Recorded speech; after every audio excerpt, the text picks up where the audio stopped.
Musique immonde et de droite. Voilà comment Juliette Armanet a qualifié la chanson Les lacs du Connemara de Michel Sardou lors d'une interview pour Typique. Grand mal lui en a pris, la jeune chanteuse s'est pris une volée de bois vert en critiquant cette chanson adorée des Français, suscitant la polémique de l'été. Et si elle-même n'est pas prête de faire du karaoké dessus, d'autres adorent, à commencer par le perroquet de Sardou.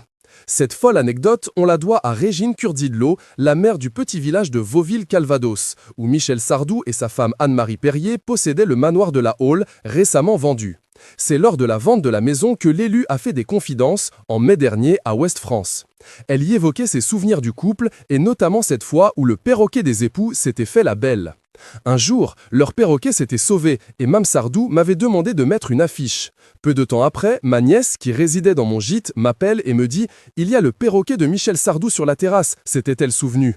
Et comme le précisaient nos confrères, un animal loin d'être anodin pour l'artiste, d'autant que l'oiseau serait capable, nous glisse l'élu, de chanter les lacs du Connemara, et ce, sans qu'il soit 3 heures du matin ou qu'il soit totalement sous l'emprise de l'alcool, comme c'est parfois le cas lorsque le tube passe en soirée.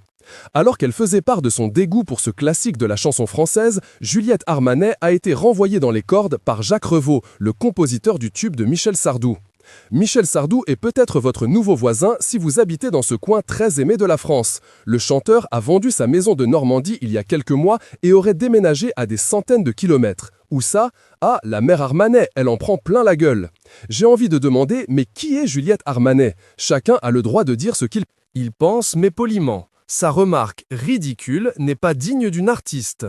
Ce qu'elle fait n'est pas vraiment ma tasse de thé, mais jamais je ne me permettrai de dire que ses chansons puent la sueur, a-t-il confié au Dauphiné libéré. Voilà qui est dit.